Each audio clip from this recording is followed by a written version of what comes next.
تو ہمیں کیا وہ بیسک ایسے کام جو انڈیا نے کیے اور ہم نے نہیں کیے، اور ہم اس آئی ایم ایف سے جان کیسے چھڑا سکتے ہیں جب ہم نے اس پہ قرض لینا بھی ہے، سود دینا بھی ہے، عوام سے بجلی گیس بلوں کے ذریعے سود اکٹھا کرنا ہے، عوام کو نچوڑنا ہے؟ تو کیا کوئی رستہ لانگ ٹرم ہی ہوگا؟ ظاہر ہے شارٹ ٹرم تو نہیں ہوگا۔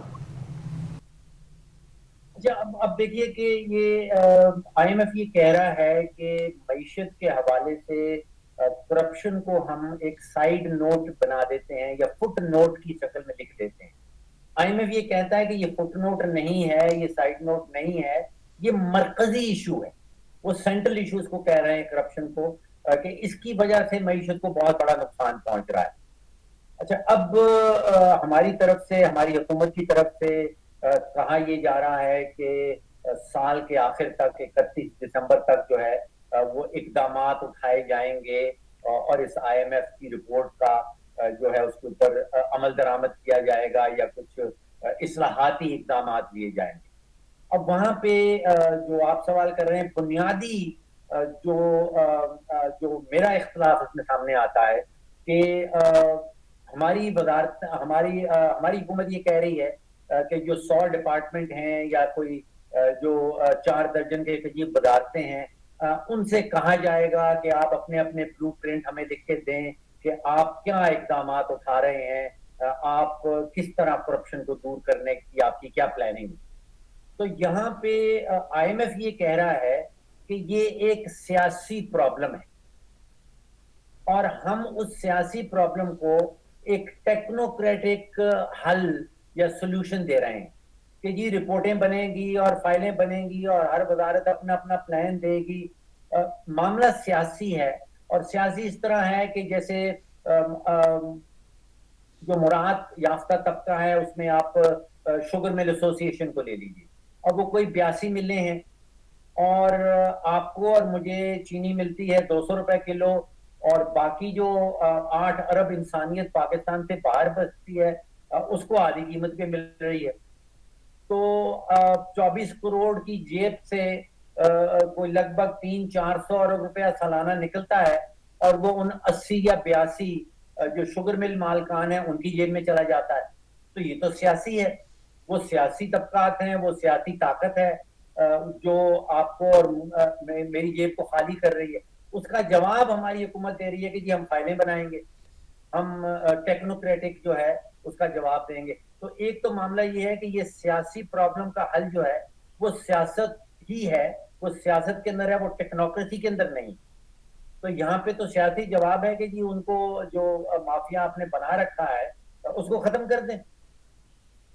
اس کا آسان ترین جو پالیسی کا حل ہے، یہ آپ کو یاد ہوگا کہ شوگر کے اوپر عمران خان صاحب کی پی ٹی آئی کی حکومت کے دوران ایک بڑی عمدہ رپورٹ سامنے آئی، اور بہت زبردست انویسٹیگیٹو رپورٹ تھی۔ انہوں نے بتایا تھا کہ اس وقت کون سی شوگر ملیں جو ہیں ان کو کتنا کتنا فائدہ پہنچ رہا ہے۔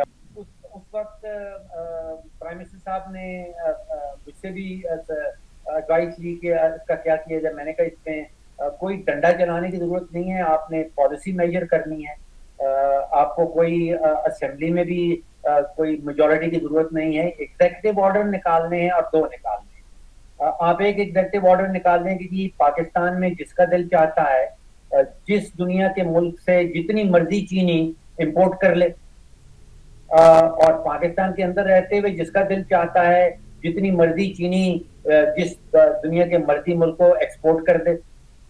پاکستان کی حکومت کسی کو سبسڈی نہیں دے گی، اور پاکستان کی حکومت جو ہے وہ کسی قسم کا امپورٹ ڈیوٹی نہیں لگائے گی۔ اس کا نتیجہ یہ نکلے گا کہ وہ جو 80-82 ملوں کا کارٹیل ہے وہ گھٹنوں پہ آ جائے گا، وہ ٹوٹ جائے گا، اور ایک نتیجہ یہ نکلے گا کہ جو 25 کروڑ پاکستانی ہیں ان کو دنیا کی سستی ترین چینی مل جائے گی۔ تو آپ کو کوئی ڈنڈا چلانے کی ضرورت نہیں ہے، آپ نے پالیسی نکالنی ہے۔ لیکن پھر آپ کو پتا ہے کہ جو شوگر مل کارٹیل ہے اس کے پیچھے تینوں جماعتوں کے سیاستدان ہیں، اس میں پی ڈی آئی کے بھی ہیں، اس میں پی ایم ایل این کے بھی ہیں، اس میں پیپلز پارٹی کے بھی ہیں۔ تو وہ پالیسی جو ہے وہ تو اپنائی نہیں گئی، اس کے اوپر عمل درآمد نہیں ہوا، اور ابھی تک نہیں ہو رہا ہے. تو معاملہ جو ہے وہ سیاسی ہے, سیاسی طور پہ اس کو ہینڈل کرنا ہے, لیکن یہاں پہ مجھے لگتا ہے کہ کوشش ہو رہی ہے کہ ہم فائل کا پیٹ بھر دیں گے اور اس کا ایک ٹیکنوکریٹک نتیجہ جو ہے وہ نکال لیں گے. ڈاکٹر صاحب, آپ کا ایک بڑا مشہور جو اینٹی کرپشن ٹول استعمال کیا جاتا ہے, وہ یہ کہا جاتا ہے کہ دنیا بھر کی حکومتیں جو ہیں ان میں کرپشن کی ٹینڈنسی ہوتی ہے. تو پھر طریقہ یہ ہے کہ آپ گورنمنٹ کو شرنک کر دیں, گورنمنٹ کا سائز اتنا چھوٹا کر دیں کہ وہ کرپشن جو ہے وہ خود ہی شرنک کر دیں. اب پاکستان میں آپ دیکھیے کہ every aspect of Pakistani life, آپ کی اور میری زندگی کے اندر حکومت کس طرح گھسی ہوئی. اگر آپ نے بجلی کا کنیکشن لینا ہے آپ حکومت کے پاس جائیں گے, آپ نے جہاز کا ٹکٹ خریدنا ہے آپ حکومت کے پاس جاتے ہیں, آپ نے گیس کا کنیکشن لینا ہے آپ حکومت کے پاس جاتے ہیں, گندم کی قیمت حکومت فکس کرتی ہے, گنے کی قیمت حکومت فکس کرتی ہے. تو حکومت کو حکمرانی تک ریسٹرکٹ کر دیں اور باقی سارا جو کاروباری ریاست ہے وہ پرائیویٹ سیکٹر کو دے دے, تو پھر کرپشن جو ہے وہ آٹومیٹکلی شرنک کر جائے گی. ڈاکٹر صاحب اس میں اب جو کیونکہ ہم نے دنیا کی تاریخ جو ہم دیکھتے ہیں کہ اکنامکس ایک بڑا میجر ایشو ہے, اور بہت ساری اس سے پہلے امپائرز بھی اکنامک ریزن سے ٹوٹی, اور پھر ریسنٹلی ہم نے دیکھا کہ رشیا بھی اکنامک ریزن جب اس کا بریک ڈاؤن کیا تو وہ بہت ڈیوائیڈ ہو گیا, رشین پوری ٹوٹ گئی اور چھوٹے چھوٹے اسٹیٹس میں چلا گیا. پاکستان میں کیا یہ جو ہماری کرپشن کا یہ جو ایلیمنٹ ہے, is it heading towards an irreversible stage, یہاں پہ جا کے ہم بالکل اس رسک پہ چلے جائیں کہ جو ایک باتیں ہم اپنے حلقوں میں سنتے بھی ہیں کہ پاکستان ٹوٹ بھی سکتا ہے, اس کی کیا پرابیبلٹی ہے؟ کیا ہم ریورسبل اسٹیج کے قریب ہیں, پہنچ چکے ہیں؟ کچھ لوگ تو کہتے ہیں جی ہم بالکل ریورسبل اسٹیج پہ پہنچ چکے ہیں, تو اس پہ آپ کا کیا تجزیہ ہے؟ صاحب آپ نے جو سوال کیا اس کے اندر 2 یا 3 سوال چھپے ہوئے ہیں. ایک تو پیورلی معیشت کے حوالے سے ہے, اور ایک پھر جیو پولیٹیکل کہہ لیں اس کو کہ وہ اس میں ایک گلوبل ایسپیکٹ آ جاتا ہے. دیکھیے میں نہیں سمجھتا ہوں کہ اینی ونز انٹرسٹ کہ جو گلوبل پاورز ہیں ان کے انٹرسٹ میں نہیں کہ پاکستان جو ہے وہ ٹوٹ جائے, پہلی بات. دوسرا یہ کہ ریاست کا ٹوٹنا جو ہے وہ اگر پچھلے آپ 100 سال کی تاریخ دیکھ لیں تو it's a very rare phenomena. اگر 193 ممالک ہیں یونائٹڈ نیشنز کے ممبرز, تو وہ پچھلے آپ سوچئے کہ 50-100 سالوں میں تقریباً آدھا درجن شاید ممالک ایسے ہیں جو ٹوٹے ہیں. تو it's a very rare phenomena. میں نہیں سمجھتا ہوں کہ یہ اتنا کامن ہے انسانی تاریخ کے اندر کہ جب ریاست بن جاتی ہے تو پھر ریاست ٹوٹنے میں بہت کم ایسی ریاستیں ہیں جو ٹوٹی ہیں. ان میں سے پاکستان ایک ہے جو جہاں پہ میجورٹی الگ ہو گئی تھی جب بنگلہ دیش جو ہے وہ یونائٹڈ پاکستان سے نکلا. اس کے علاوہ 5 یا 6 جو ہیں وہ آپ گن سکتے ہیں جو ریاستیں ٹوٹی ہیں. تو it's a very rare phenomena. probability of Pakistan breaking up is near zero. جی ڈاکٹر صاحب میرا ایک کوشچن ہے, ایک کاروباری اگر میرا اپنا بزنس ہے, میں ایک ماڈل دیکھتا ہوں کہ میرا قرض دن بدن بڑھ رہا ہے, سال ہر سال بڑھ رہا ہے. آپ نے شاید شہباز احمد رانا صاحب کی رپورٹ فائنینشیل ٹائم میں ڈان میں آئی تھی کو 5 سال پہلے, تو انہوں نے کہا جناب مشرف جب اقتدار میں آئے اکتوبر 99 میں تو ہمارے ٹوٹل قرض اور واجبات 3000 ارب روپیہ تھا, آج شاید 1,05,000 ارب روپیہ ہے. تو ہم نے 25 سالوں میں کچھ 30 گنا ترقی کی ہے قرض میں, اور اس کا سود جو ہے وہ ہمارے بجٹ کا 47% بنتا ہے, قریباً 9,000 ارب سالانہ. اب اس کیسے ایک ملک جو ہے وہ کتنی دیر سروائیو کر سکتا ہے, اور کیوں ہمیں ایسے ریفارمز کرنے سے کون روک رہا ہے, اور کیا وہ ریفارمز ہوں جس سے ہمارا قرض کم ہو, ہمارا سود کم ہو, اور ہم عوام پہ وہ پیسہ ہیومن ڈیولپمنٹ پہ انویسٹ کر سکیں. یہ from a purely economic in it self بری چیز نہیں ہے.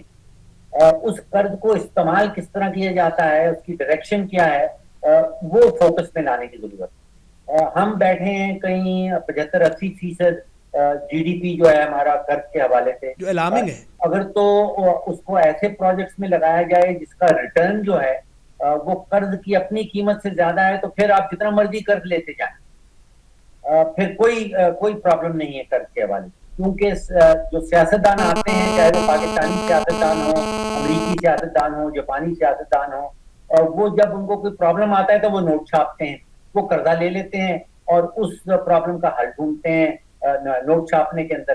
تو یہ ایک عالمی پرابلم ہے، گلوبل ایشو آ رہا ہے. امریکہ میں بھی یہی بات ہوتی ہے جو آپ اور میں بیٹھے یہاں کر رہے ہیں. جاپان میں یہی بات ہوتی ہے کہ جی قرضہ بہت لے لیا حکومت نے.